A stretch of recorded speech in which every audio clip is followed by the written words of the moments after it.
Deus. Vamos abrir a nossa Bíblia, irmãos. Quero ler com você na carta do apóstolo Paulo aos Filipenses, no capítulo 2, a partir do primeiro versículo. Filipenses, capítulo 2.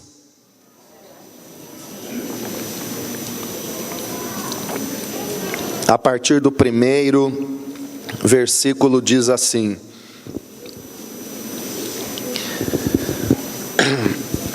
se por estarmos em Cristo nós temos alguma motivação, alguma exortação de amor, alguma comunhão no Espírito, alguma profunda afeição e compaixão, completem a minha alegria, tendo o mesmo modo de pensar, o mesmo amor, um só Espírito e uma só atitude. Nada façam por ambição egoísta ou por vaidade, mas humildemente considerem os outros superiores a si mesmos.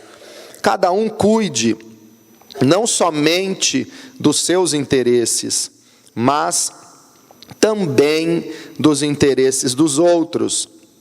Seja a atitude de vocês a mesma de Cristo Jesus, que, embora sendo Deus, não considerou que o ser igual a Deus era algo que devia apegar-se, mas esvaziou-se a si mesmo, vindo a ser servo, tornando-se semelhante aos homens, e sendo encontrado em forma humana, humilhou-se a si mesmo e foi obediente até a morte, e morte de cruz.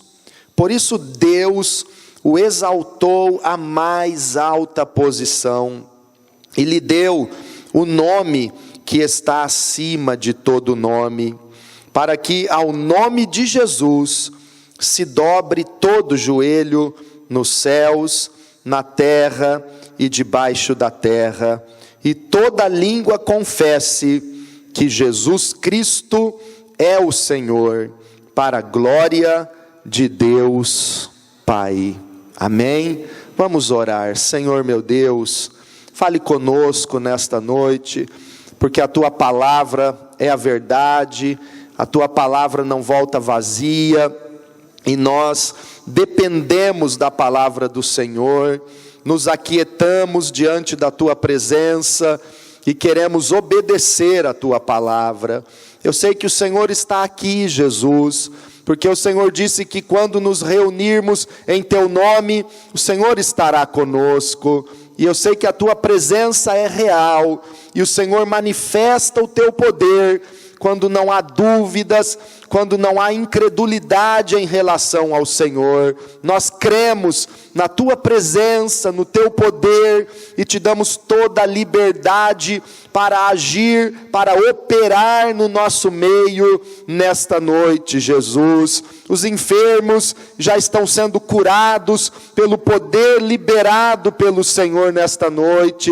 Todo mal já está repreendido e cancelado na vida dos Teus filhos que Te adoram, porque desde o momento em que começamos a adorar o Senhor começou a quebrar cadeias, a libertar os cativos, a curar os enfermos, a abrir portas e a abençoar grandemente a Tua igreja, Senhor. Eu Te peço que as necessidades de cada um dos Teus filhos sejam gloriosamente supridas pelo Senhor.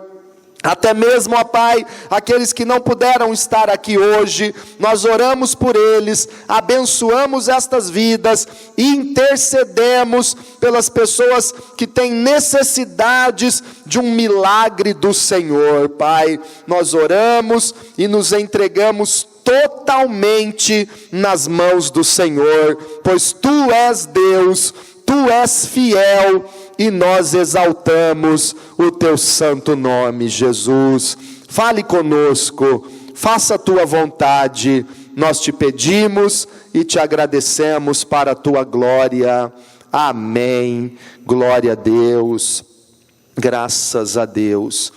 Irmãos, o apóstolo Paulo diz: se por estarmos em Cristo nós temos alguma motivação, alguma exortação de amor, alguma comunhão no Espírito, alguma profunda afeição e compaixão, completem a minha alegria. Paulo, com autoridade apostólica sobre a igreja, ele diz para os irmãos daquela igreja, os irmãos os filipenses, da cidade de Filipos, ele diz: completem a minha alegria, cresçam de uma tal forma que vocês agradem completamente ao Senhor.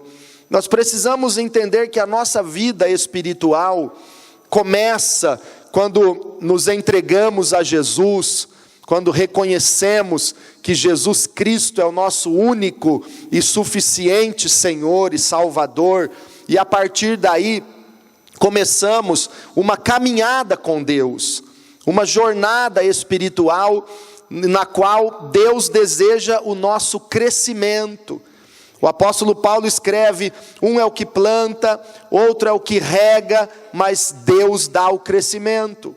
A Bíblia diz na carta aos Hebreus que pelo tempo decorrido, muitos de nós já deveríamos ser mestres, professores da palavra de Deus, ensinadores das verdades do Evangelho, mas ainda, mesmo depois de tanto tempo na igreja, mesmo ainda depois de tanto tempo ouvindo a palavra de Deus, ainda continuamos como crianças na fé, crianças que precisam do leitinho espiritual, crianças na fé que ainda precisam ouvir de novo os princípios elementares da palavra, da doutrina de Cristo.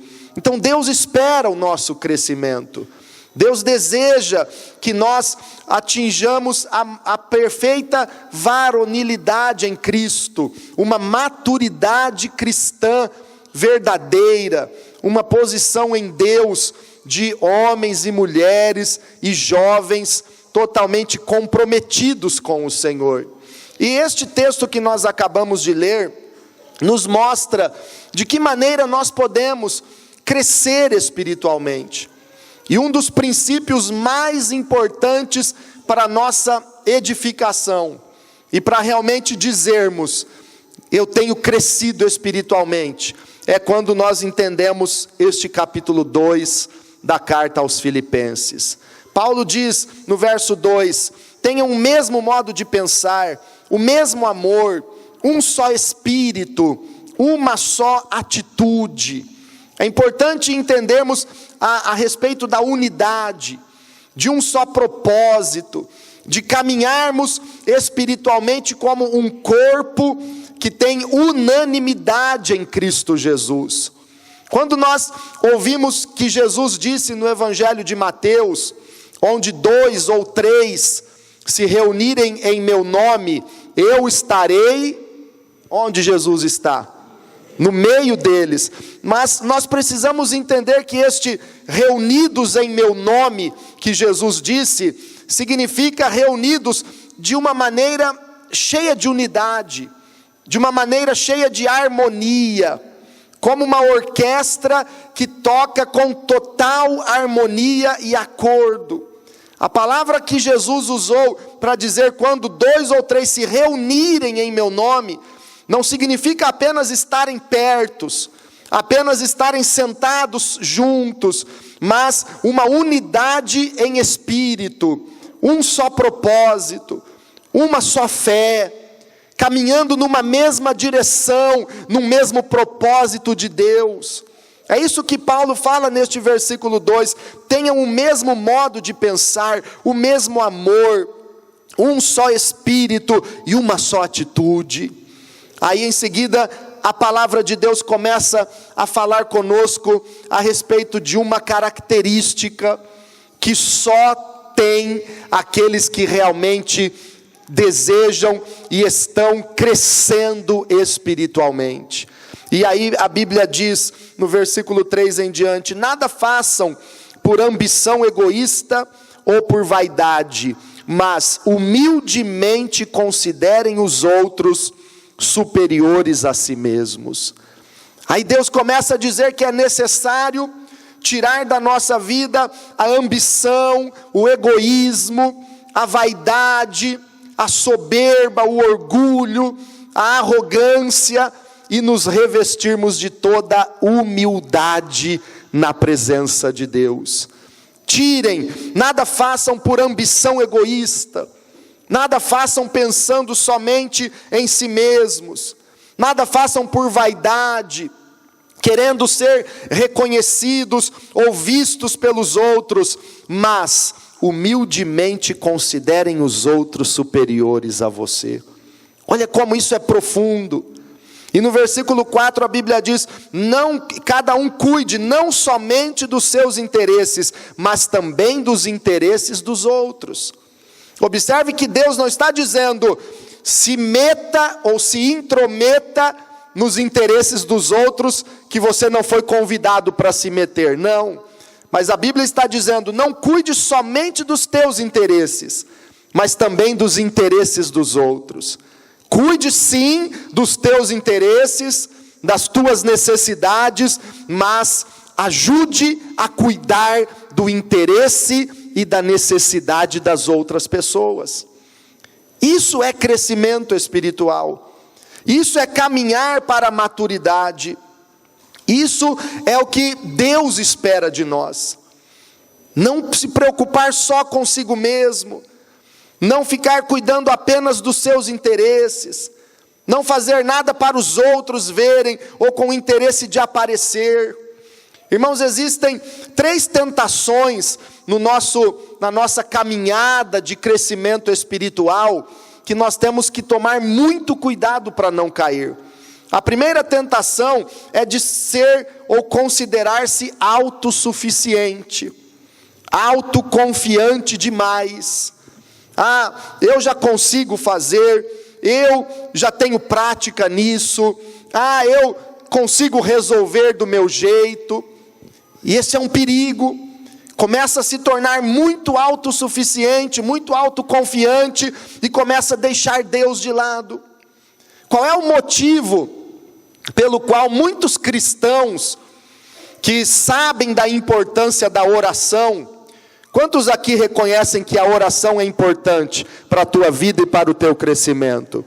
Mas por que muitos cristãos, sabendo de tudo que a Bíblia fala sobre oração, não oram, não praticam constantemente a oração? Porque eles acham que eles podem resolver do seu jeito. Porque eles acham que podem enfrentar aquele novo dia, aquela nova semana, com a sua experiência, com a sua habilidade. Não precisa colocar diante de Deus. Não precisa, como alguns pensam, perder tanto tempo orando, porque, eu já consigo fazer do meu jeito. Essa é uma tentação que nós temos que tomar muito cuidado. A segunda tentação que nós temos que tomar muito cuidado, irmãos, na obra de Deus, na presença de Deus, é a tentação de ser espetacular, de ser reconhecido, a mentalidade de se tornar uma celebridade em Cristo Jesus, de querer ser reconhecido pelos outros. Qualquer tentativa de fazer algo para ser reconhecido pelos homens, para ser visto ou elogiado pelos outros, é uma tentação espiritual que leva à queda. Salomão escreve em Provérbios que o crisol prova o ouro, a prata, mas o homem é provado pelos elogios que ele recebe. Quantas pessoas estão em busca de elogios, para se sentirem reconhecidos? Então cuidado com essa tentação de querer ser reconhecido pelos homens.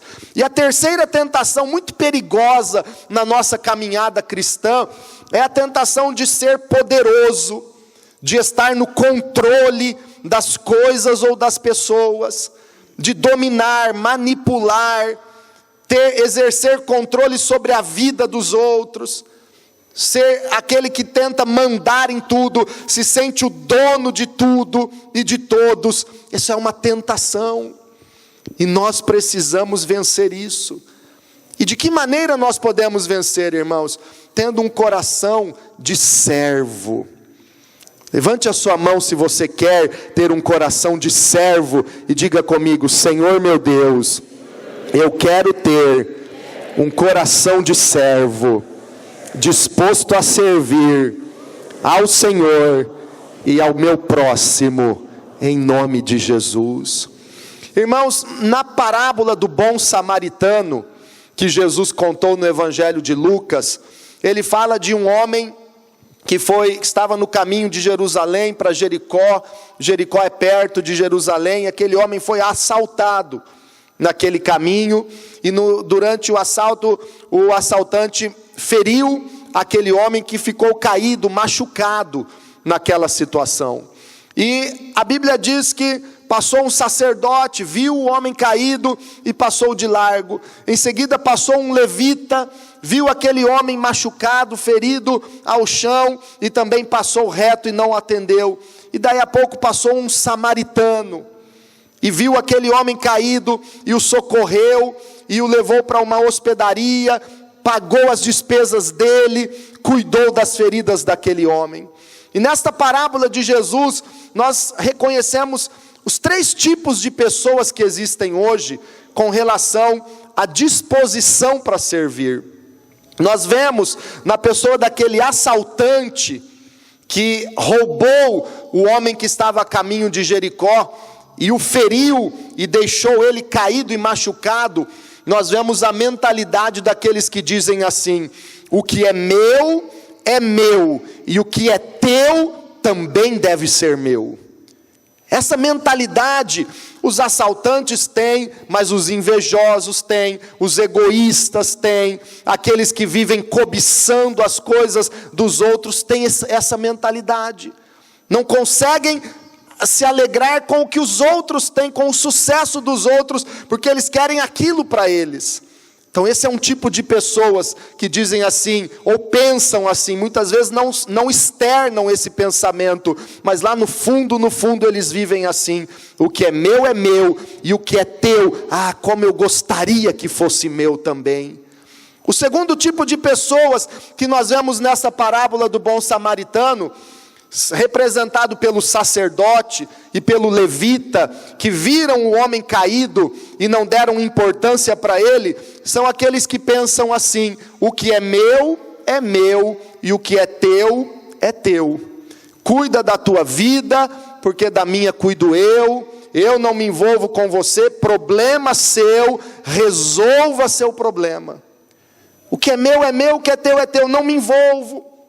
Não me importa que você está aí caído, precisando de ajuda, e eu posso te ajudar, mas eu não quero saber. Esse é um tipo de pessoas. A maioria das pessoas hoje em dia vivem assim, num mundo egoísta, individualista, onde cada um só se importa com os seus próprios interesses. Mas há um terceiro tipo de pessoa, representado nesta parábola do bom samaritano, e que, pelo que Jesus disse, Ele espera isso de cada um de nós. O terceiro tipo de pessoa, representado na pessoa daquele bom samaritano, é aquele tipo de pessoas que dizem assim: o que é meu, o que é seu, e o que é meu também pode ser seu, porque eu estou disposto a te ajudar, eu estou disposto a te servir. Será que você consegue ter esse tipo de pensamento? O que é seu, eu não tenho interesse no que é teu, mas o que é meu, eu posso repartir com você, eu posso usar para servir você, eu estou à disposição para servir você que está caído. Esse tipo de pessoas que Deus está procurando. É esse tipo de coração de servo que Deus está procurando. Algumas frases muito conhecidas a respeito de servir aos outros, eu queria ler para você. Uma frase de Gandhi diz assim: quem não vive para servir, não serve para viver. É uma grande realidade. Albert Schweitzer, ele diz: as únicas pessoas que realmente são felizes, são aquelas que aprenderam a servir. Quem não aprendeu a servir, não consegue ser feliz. não consegue de forma alguma encontrar felicidade, irmãos. E aí o apóstolo Paulo nos diz a partir do versículo 5 desta carta aos Filipenses: seja a atitude de vocês a mesma de quem? Filipenses 2:5, seja a atitude de vocês a mesma de Cristo Jesus. Diga para quem está do teu lado: seja a tua atitude a mesma de Jesus Cristo. Agora, como foi que Jesus agiu? De que maneira Jesus agiu, irmãos? E o que ele nos ensina?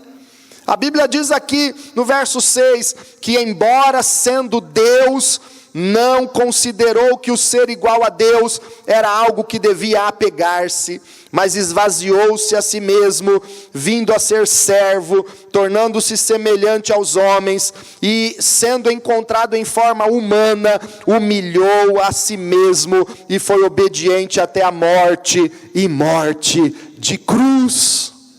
Irmão, Jesus tinha tudo para se exaltar, Jesus tinha tudo para dizer: eu sou o rei, eu sou o Senhor de vocês, eu nasci de Deus e vou voltar para o Pai, e vocês têm que me obedecer. Eu sou Deus aqui no meio de vocês, eu posso fazer cair fogo do céu agora, eu posso fazer tudo o que eu quiser agora, então se prostrem diante de mim. Mas o que é que Jesus fez? Qual a atitude de Jesus que nós devemos imitar? Irmão, Jesus é o nosso modelo, Jesus é o nosso irmão mais velho, o primogênito de muitos irmãos é Jesus. Ele é a imagem perfeita da glória de Deus e que nós devemos imitá-lo. O apóstolo João escreveu: se alguém está em Cristo, também deve andar como ele andou. Jesus é o modelo. E como é que Jesus andou? Embora sendo Deus, não se apegou a essa condição que ele tinha razão de se apegar, que ele tinha direito de dizer: eu sou o filho de Deus, mas ele não se apegou a isso, esvaziou-se a si mesmo e assumiu a forma de servo. A palavra servo no Novo Testamento significa literalmente escravo. Jesus assumiu a forma de escravo, alguém que veio para servir. Quais são os direitos de um escravo, irmãos? Atualmente não existe mais escravidão, pelo menos oficialmente. Mas que direito tinha um escravo antigamente? Nenhum direito. O escravo tinha que servir, tinha que trabalhar, tinha que fazer tudo e não ganhava nada. Não tinha direitos trabalhistas, não tinha salário, ele tinha o básico para não morrer, que era comida e uma cama de qualquer jeito. Jesus se coloca na condição de servo, tornando-se semelhante aos homens. E a Bíblia diz no verso 8, sendo encontrado na forma humana, ele humilhou-se a si mesmo e foi obediente até a morte, e morte de cruz. Jesus se humilhou, Jesus deixou sua glória, se fez homem, se fez servo, e essa atitude que a Bíblia nos manda imitar, essa atitude de servos que a Bíblia nos manda copiar. Olha o que Jesus diz em Mateus no capítulo 20, vamos ler este ensinamento do Senhor. Evangelho de Mateus, no capítulo 20, versículo 25 até o 28.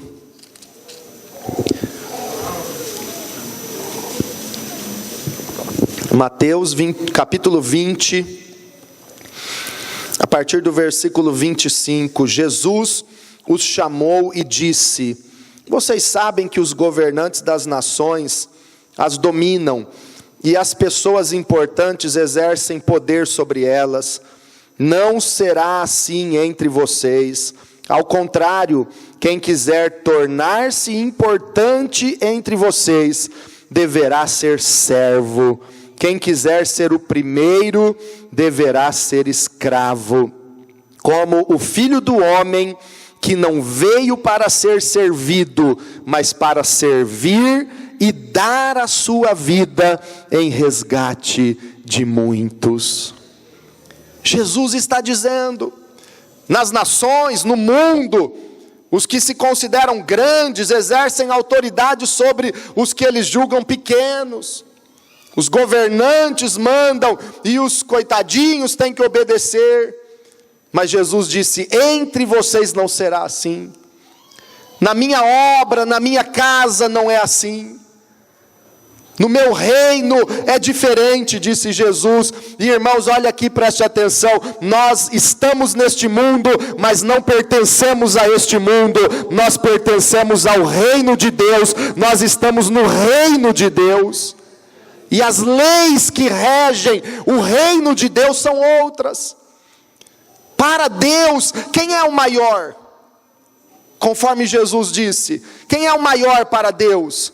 Versículo 26 e 27. Não será assim entre vocês, ao contrário, quem quiser tornar-se importante entre vocês, deverá ser servo. Quer ser importante? Então seja aquele que está disposto a servir a Deus, aos irmãos, ao próximo em todo o tempo. Versículo 27, e quem quiser ser o primeiro, deverá ser escravo. Olha como são os princípios no reino dos céus. As leis de Deus são diferentes das leis naturais do mundo. Deus diz, quem quiser ser grande, seja o menor entre vós. Quem quiser ser o primeiro, torne-se o servo de todos. Quem quiser crescer, diminua. Quem se humilha, Deus exalta. Quem se exalta, Deus humilha. Quem quer receber, não dá para juntar, tem que dar, tem que semear, aí recebe mais. As leis de Deus são diferentes das nossas. E aí Jesus diz, porque o Filho do Homem, falando de si mesmo, não veio para ser servido, mas para servir e dar a sua vida em resgate de muitos. Irmãos, Jesus não veio para ser servido, Jesus veio para servir. E muitas vezes nós achamos que somos donos de alguma coisa. Muitas vezes nós reclamamos, brigamos, murmuramos, porque nós queremos que seja do nosso jeito. Muitas vezes vivemos numa insatisfação contínua com tudo e com todos, porque queremos ser servidos. E brigamos, discutimos, reclamamos, murmuramos, porque não está do jeito que nós queremos. Deus está procurando pessoas com coração de servos. Jesus não veio para ser servido, Ele não veio para exigir nada. Em Mateus capítulo 12, fazendo uma referência a Isaías 42, a Bíblia diz que Jesus agiu como servo de Deus, não gritou nas ruas, não clamou no meio das praças, não apagou o pavio fumegante, não pisou a cana que estava trilhada, mas Ele não desistiu enquanto não fez prevalecer a justiça. Jesus agiu como servo, manso, humilde e fiel ao Pai Todo-Poderoso. Coração de servo. Será que nós também podemos dizer o que Jesus disse? Eu não tenho vivido para ser servido, eu tenho vivido e gastado a minha vida para servir. É isso que Deus está falando conosco. Seja servo. Senhor só tem um, igreja, e o nome dele é Jesus Cristo. Só Ele é o Senhor, porque Ele foi exaltado, porque se colocou como servo. Aí voltando a Filipenses, eu acho tremendo o que a Bíblia diz no versículo 9, Filipenses 2:9, a palavra de Deus diz assim: por isso Deus o exaltou à mais alta posição. Diga comigo, por isso Deus o exaltou. Por causa do que, irmãos? Por isso, porque Ele se humilhou, porque Ele se esvaziou, porque Ele se fez servo, porque Ele não veio para ser servido, mas para servir e dar a sua vida. Por isso Deus o exaltou à mais alta posição e lhe deu o nome que está acima de todo nome, perante o qual todo joelho se dobrará nos céus e na terra, e toda língua confessará: é o Senhor, para a glória de Deus Pai. Sabe por que ele foi exaltado? Pode aplaudir e dar glória a Deus. Aleluia. Ele foi exaltado e recebeu um nome acima de todo nome. Não existe, irmãos, um nome acima do nome de Jesus, nem no céu, nem na terra, nem debaixo da terra. Não há outro nome pelo qual nós somos salvos ou abençoados, além do nome de Jesus Cristo. Só Ele salva, só Ele tem um nome exaltado acima de tudo por Deus. Sabe por que Deus deu a ele esse nome sobre todo nome? Para que toda língua confesse que ele é o Senhor e todo joelho se dobre diante dele. Sabe por que Deus lhe deu essa posição mais elevada? Porque ele se humilhou, porque ele viveu para servir. E aí eu quero concluir dizendo para você a bênção de servir a Deus e aos irmãos e à igreja e ao próximo. Como é uma bênção poder servir. Porque eu e você devemos aprender a servir? Primeiro, porque no reino de Deus o maior é o menor, é o que serve. Então, se você quer crescer em Deus, se você quer ser exaltado e honrado por Deus, aprenda a servir. Só vai ser exaltado diante de Deus aquele que aprende a servir. Você quer crescer? Quantos querem crescer, irmãos? Só o menor, ele é exaltado pelo Senhor. Só o menor. A Bíblia diz isso. Deus honra aquele que serve. Em segundo lugar, nós devemos servir porque o servo de Deus é abençoado em tudo.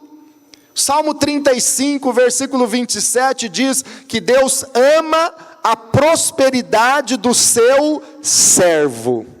Fale para quem está do teu lado: Deus ama prosperar quem serve a Ele. Deus ama. Quem serve a Deus, irmãos, o Senhor prospera. O Senhor dá vitória. O Senhor abre portas. O Senhor enriquece aqueles que o servem.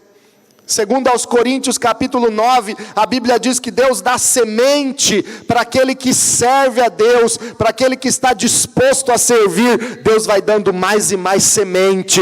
Então, se você serve a Deus, Ele vai te abençoando, Ele vai derramando prosperidade nas tuas mãos. Mesmo no tempo de crise, Deus vai te mostrando que Ele é fiel, que Ele é poderoso, e Ele vai abençoando a tua vida, porque você está disposto a servir. Aí Deus honra. Agora, o maior motivo, irmãos, pelo qual nós devemos servir, a grande motivação, e aí está o segredo da palavra de Deus.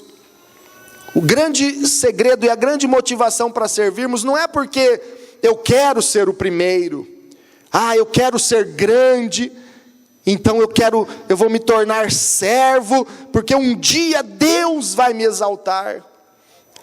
Eu quero ser rico, então o pastor disse que está escrito no Salmo 35 que Deus prospera o seu servo, então eu vou ser bem servo mesmo, porque o meu desejo é ser rico. Irmãos, tudo aquilo que você faz com uma motivação, só de ter uma bênção, não dá certo. Tudo aquilo que você vive correndo atrás, foge de você. E essas motivações são erradas.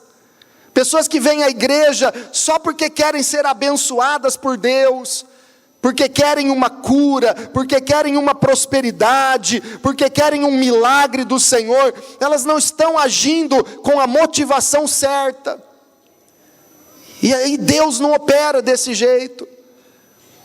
Mas qual é a motivação verdadeira para nos tornarmos servos de Deus? Para termos um coração de servos fiéis ao Senhor? Com qual motivação eu vou servir a Deus? Com qual motivação eu vou dedicar a minha vida na obra do Senhor? Por quê? Qual é o motivo que me faz gastar os meus dias, gastar a minha semana para servir a Deus, para liderar uma célula, para visitar pessoas necessitadas? O que me faz me dedicar na obra de Deus, no diaconato, chegar 6 horas da tarde no domingo, sair depois de todo mundo ir embora? O que me motiva a estar aqui ensaiando, ministrando, trabalhando na obra, dedicado? Com qual motivação eu dou 10% do que eu ganho do meu dízimo na obra de Deus? Com qual motivação eu tenho acordado de madrugada para vir orar aqui na igreja 6:30 da manhã? Com qual motivação eu tenho gastado o meu dinheiro, a minha gasolina para fazer a obra de Deus? Por quê? Porque eu quero ser grande?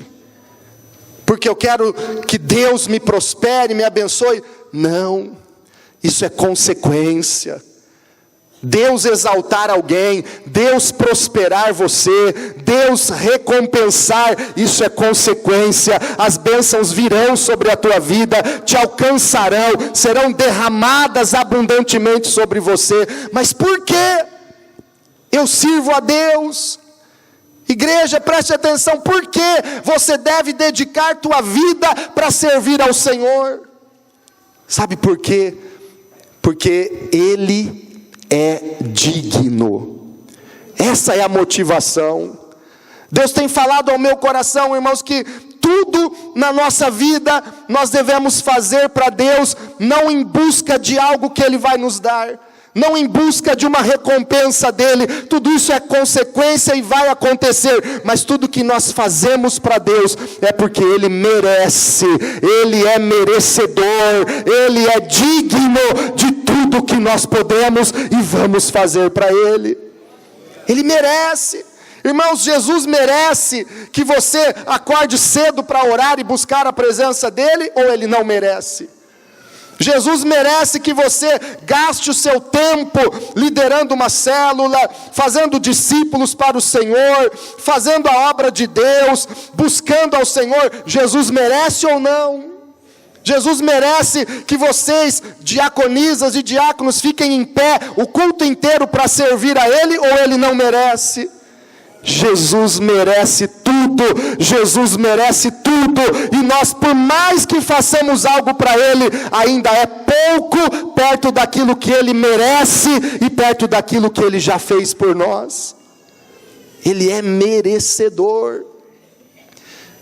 Sabe por que Deus tem falado comigo?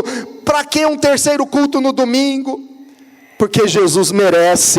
Não é para ser uma grande igreja, não é com a intenção de querer ser a maior igreja da cidade ou da região. Isso não importa. E sinceramente, diante de Deus eu declaro, Deus conhece o meu coração. O que nós queremos não é ser grande, não é ser reconhecido por ninguém. O que nós queremos é dar a Deus o que Ele merece receber da nossa igreja, de cada um de nós. Ele é merecedor. É Ele que é digno. Ele é digno. Se nós fizermos algo com a intenção errada, Deus não honra. Quando nós pensamos assim, eu quero crescer, multiplicar minha célula, porque eu quero ser um grande líder na igreja, eu quero ser um dos maiores supervisores. Não é esse o motivo. Eu quero crescer e ganhar almas e trabalhar com toda a dedicação, porque Jesus merece. E não importa o que eu sou, o meu cargo, o meu título, importa é que Ele seja glorificado através da minha vida. Ele é digno. Irmãos, abra o teu coração para isso. É uma revelação de Deus para você. Se você começar a viver a partir de hoje pensando, eu sirvo a Deus, eu faço a vontade de Deus, porque Jesus é digno, a tua vida será totalmente transformada. Eu renuncio o pecado, não porque é proibido, mas porque Jesus é digno de receber a minha vida em santidade na presença dEle. Eu renuncio a esse vício, porque Jesus merece a minha vida e o meu corpo totalmente limpo diante dele. Eu me dedico, eu me entrego, eu canto, eu adoro, porque Jesus é digno. Jesus é digno. Vamos ler Apocalipse no capítulo 5, irmãos. Fica de pé. Aleluia. Jesus é digno. Apocalipse capítulo 5, versículo 9.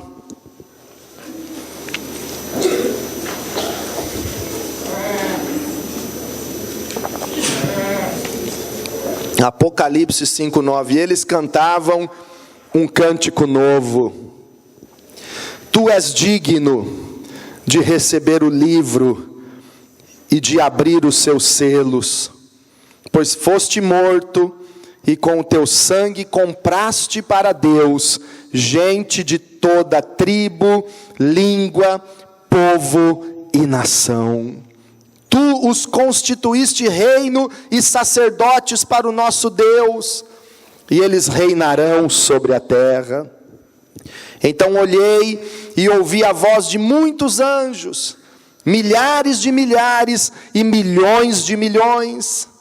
Eles rodeavam o trono, bem como os seres viventes e os anciãos, e cantavam em alta voz: digno é o Cordeiro que foi morto de receber poder, riqueza, sabedoria, força, honra, glória e louvor. Digno é o Cordeiro. Digam comigo: digno é o Cordeiro que foi morto de receber poder, riqueza, sabedoria, força, honra, glória e louvor. Ele é digno. Irmãos, porque milhares e milhões de anjos estavam ao redor do trono de Deus e do Cordeiro Jesus, quando João tem essa visão do céu, e ele vê 24 anciãos representando os salvos do Antigo Testamento e da Nova Aliança, os seres viventes, aqueles que estavam ali diante do trono, e milhares de anjos, milhões e milhões de anjos, querubins, serafins e arcanjos, adorando a Deus, dizendo: digno é o Senhor, digno é o Cordeiro de receber o poder, a força, a honra, a glória, a sabedoria, o louvor. Eles estavam fazendo isso porque Deus é digno. Irmãos, nós estamos aqui hoje e vamos tomar a ceia e vamos viver na presença de Deus, servindo de coração, porque Ele merece. Aí nós não corremos atrás de uma recompensa. Eu não estou fazendo isso porque eu quero algo em troca. Eu estou fazendo porque o meu Deus merece. O meu Deus é digno e eu vivo para Ele. Quantos estão entendendo que Jesus merece tudo que você pode fazer por Ele? Ele merece. Irmãos, Jesus é digno. Ele, sendo Deus, Espírito, se fez carne. Jesus, sendo Deus eterno, se fez homem. Sendo o Rei dos reis, se tornou servo de todos. Sendo bendito e exaltado pelos anjos, fez-se maldição por cada um de nós. Sendo santo, Ele se fez pecado no nosso lugar. Sendo glorificado pelos querubins, Ele veio ao mundo para ser cuspido pelos homens. Este é Jesus, o Cordeiro, que é digno de toda a adoração. Feche os teus olhos e levante as suas mãos para Ele.